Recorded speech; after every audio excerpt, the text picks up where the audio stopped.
ADO, they make some really good foldable 20-inch bikes, and they have their Carbon series, and this has been updated. So this is the ADO Air Carbon Pro. It's still very light, so 16.2 kilos.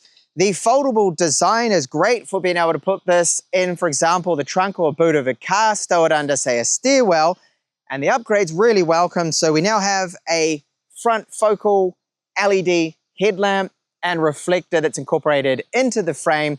They've made some design changes to the rear bike rack, so it's using the mix system.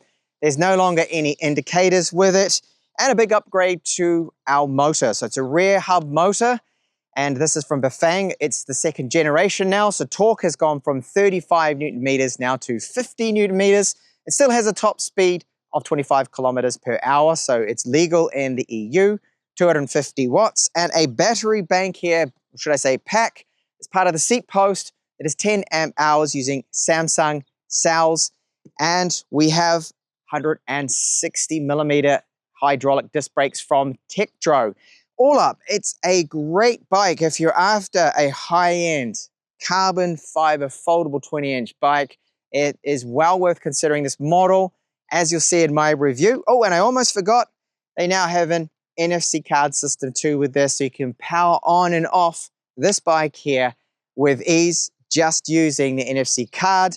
GPS is built in, and there is app support. So as a foldable bike, this is where it is ideal. So you can fit it in even a small car like this Seat Ibiza. I could fit it in the back without even having to put the seats down. I can't really say that about other bikes, so this is fantastic. And one of the key reasons, of course, to go for a foldable e-bike. Now, the Air Carbon Pro, really easy to set up, and it's nice and light. It's 16.2 kilos, so very easy to remove from my car. I didn't have to strain myself or anything. So all you need to do is simply open it up like so. You clip it here with the latch. You hear a click, and then the handlebar, that comes up. You need to just make sure that this part of the lever is down, and it latches and also clicks into place. That's it. I'm ready to ride now. So let me quickly just run over a few other features we have here with the Air Carbon Pro. So the kickstand, this I did get after the delivery of the main bike, but it'll be included now. It is not my favorite thing about this bike. I mean, it's all right. It's a little bit flimsy. It doesn't make any noise because there's a spring there that keeps tension on it, so it doesn't rattle at least. But I've almost had the bike topple over a couple of times, and I don't want to damage the handlebars or the grips or anything. Now, there's a magnet here. That's this little bit you can see that's kind of sticking out. That is a magnet, so when you fold it, it will lock into that. Great to see that we don't have foldable pedals. They're these smaller ones, but they're all made out of alloy. They're strong, they're lightweight. I much prefer this over the foldable plastic flimsy ones that can break.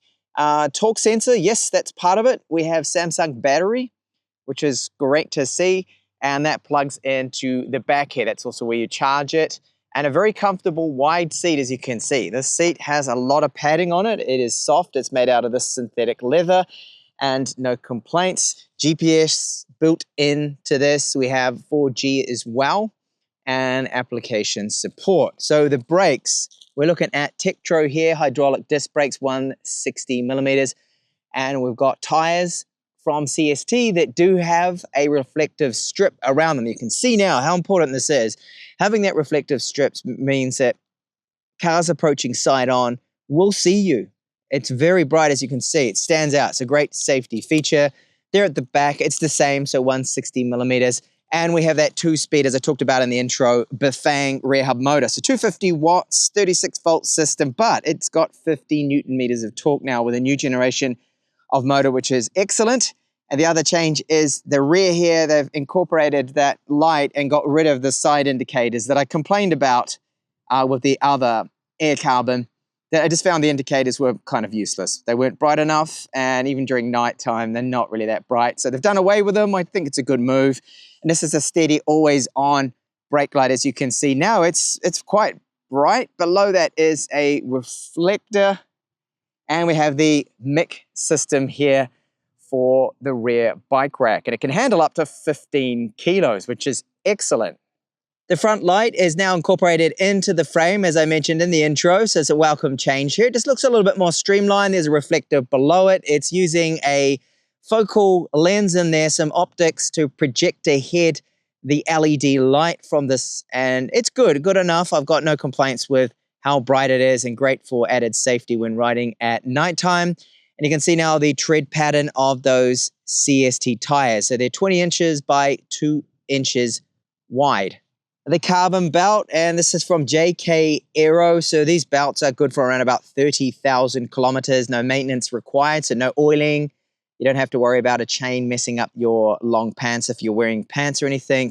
And very quiet too as well. You're going to hear no chain rattle, no derailleur that can get out of alignment either, no grating of gears, none of that, which is excellent. I'm all for this kind of bike having a belt, and with the 2-speed system, as you'll see from my tests, it works really well. The latch in the middle here for where it folds is very secure. There's no flex or movement in this. It's a rock solid bike despite having the carbon frame. There is a little security here, so you need to push that forward to make sure it's unlatched. Then you pull on that and you can then fold the bike in half. It fits in and it's really quite secure, feels safe. I've got full confidence in that. And right here we have a similar kind of setup, so a little security latch, and then you pull down this lever to drop the handlebars. Speaking of handlebars, they have lock grips on them and they do not move at all. It's their own brand, and Tektro levers, very, very good there. They've got a nice feel to them because, of course, we have hydraulic disc brakes. So the hydraulics means that the levers, they're very, very nice. Braking performance is excellent. Now we have NFC for on and off. It's this little card here, so you wouldn't keep it next to the bike. I've just done that for my video, of course. You place that over the top and it literally takes just a few seconds to power off or on. So I'll put it back on again now. And I'm making the screen look worse than what it really is at the moment. It is bright, it's clear, you can see your speed, you can see the 4G signal, and if we're transmitting the location, which it is, battery life there, and then the 3 speed levels. So we've got 1, 2, and 3 and off. There's a normal and a sport mode. The sport gives you the maximum power. And we have right here a bell that is included, and I just use this sometimes to advise pedestrians to get out of the bike lane, which often happens here. Now this battery is 10 amp hours, and we're looking at then a total of 370 watt hours. And I said 36 volt system. Well, the battery does state that it's 37 volts there, so I'm just 1 volt off. And you can see here, yes, there is a key. So the battery post, well, the seat post, which is our battery, can be locked in place. So you've got no risk of someone just going along and removing and stealing it, which would be a really bad start to your day. So this is where our Air Carbon Pro really shines, and that is city commutes, things like this with a bike lane. Really smooth, easy going. Even though we've only got 20-inch wheels, the ride is really comfortable, as I'll let you know. So here we have a few bike lanes around the town here in Denia, and they're brilliant. There's not that many of them. We really do need more, but they're great and very smooth roads. So starting, that's a really noisy bike. Starting pedaling, because of the torque sensor, you get instant power delivery, which is great.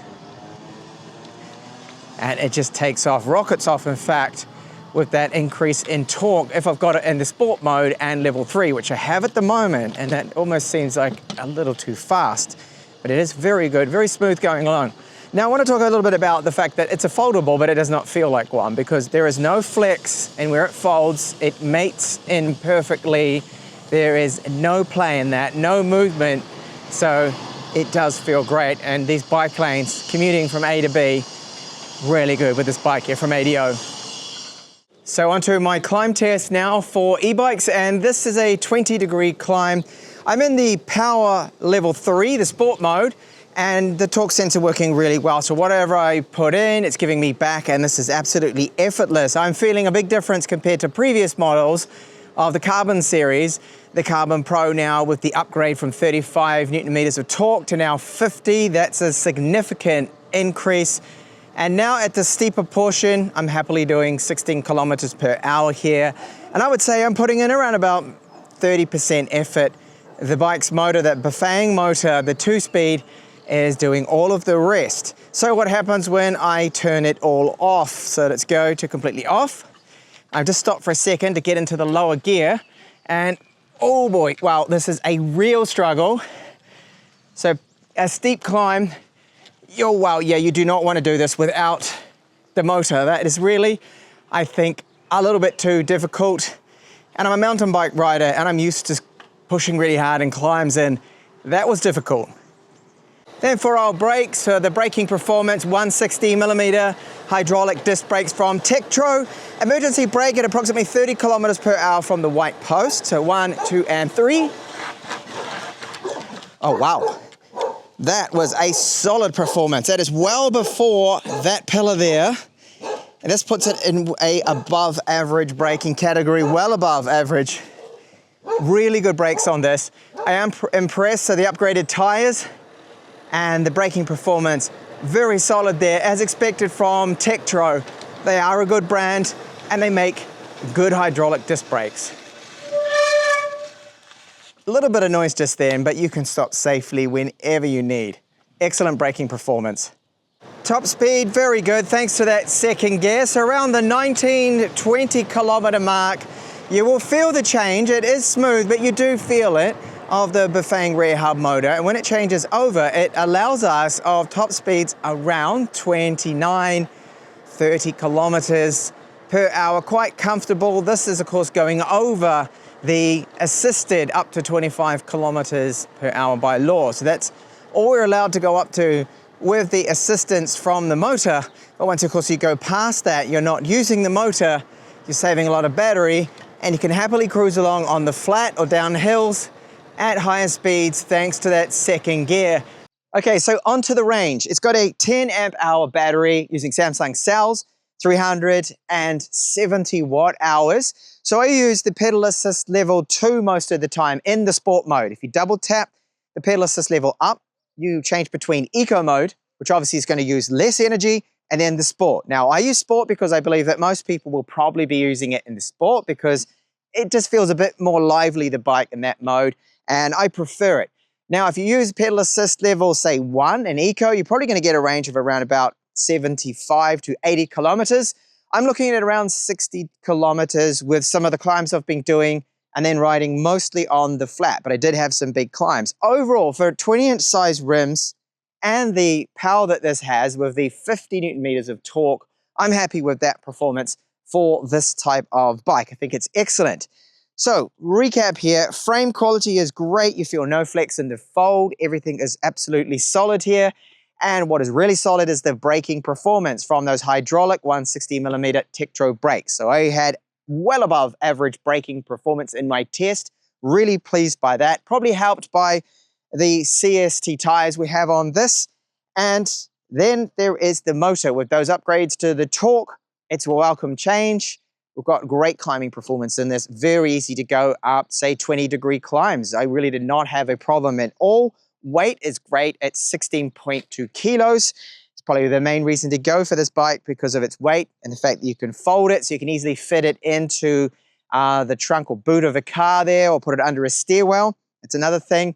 And what about what I don't like about it? Well, there is one thing that bugs me a bit. That is the kickstand. I don't think it's the best kickstand I have seen on a foldable bike. I hope that they can revise the model of kickstand. It just feels a little flimsy to me and not the most stable. I mean, it does its job. It's doing it all right here, but there have been instances where I felt like the bike was going to fall over. So I had to quickly go and correct the kickstand's position, even though I've got it, I feel, in the optimal position here for it. At least it doesn't rattle, which is good. And the other is the obvious one. This is a carbon fiber bike with brand components, so TechTablets, Bafang, Samsung.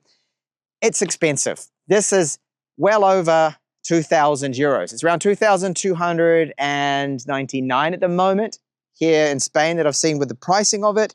So it's not a cheap bike. You are getting well above average quality here. I mean, very good quality. That build that I mentioned, it is a solid bike, a great performer. So if you're after an excellent longevity bike that's going to last, I think this is well worth the investment. But yes, it's not the cheapest option out there when it comes to 20-inch foldables. So thank you so much for watching my review of the ADO Air Carbon Pro.